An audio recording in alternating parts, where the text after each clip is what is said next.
అంటే మిమ్మల్ని ఇంటర్వ్యూ చేసేప్పుడు మీ గురువు గారిని సహజంగా మీ మాటల్లో వారి గురించి చెప్తూ ఉంటారు. నేను అబ్జర్వ్ చేసింది, అంటే నేను వారిని ప్రత్యక్షంగా చూడలేదు, కానీ వారితో గురువు గారి కంటే కూడా మీ స్నేహం చాలా ఎక్కువ ఉందనుకుంటాను ఆదుర్తి సుబ్బారావు గారితో. ఆల్మోస్ట్ మోగ మనసుల సినిమాకి మీరు సెకండ్ యూనిట్ డైరెక్టర్ కూడా కదా. మీకు వారికి ఉన్న స్నేహం గురించి. స్నేహం అనే మాట అది ఒక సమవయస్కులకి ఒక సార్ట్ ఆఫ్ మన ఈక్వల్ ఏజ్కి ఉండే వాళ్ళకి ఉపయోగించుకోవాల్సిన మాట. ఒక అభిమానం అనండి, ఒక ప్రేమ అనండి, అనురాగం అనండి.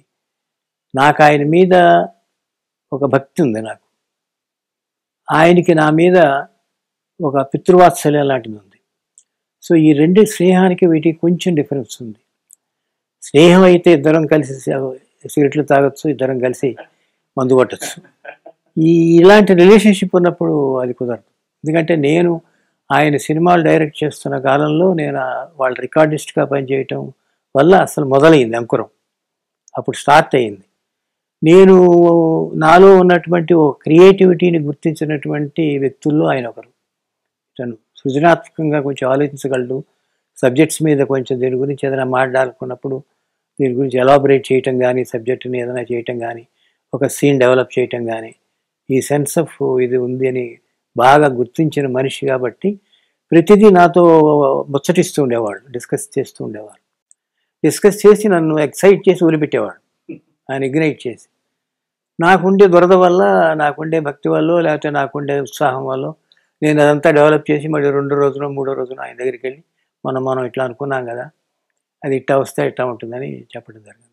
ఇట్లా అది ఈనాటి ఈ బంధం ఏనాటిదో ఏనాడు పెనవేసి ముడివేసినాం అన్నట్టుగా అయిపోయింది. అయిపోయిన తర్వాత అట్లా సందర్భం వచ్చింది కాబట్టి అడుగుతున్నానండి. నటనకి ఎందుకు మీరు చాలా ఆలస్యంగా వచ్చారు? అందగాడై ఉండి, మీరు చక్కని డిక్షన్ ఉండి, మీరు తలుచుకుంటే హీరోగా ఎప్పుడో చేసి ఉండొచ్చు కదా. అసలు ఐడియా నాకు లేదు. అట్లా మనకు ఉండాలి కదా ముందర, కొంచెం లోపల ఎక్కడైనా ఒక దురద ఉండాలి. ఎస్, దురద అనే మాట తప్పు ఇక్కడ ఉపయోగించకూడదు కదా.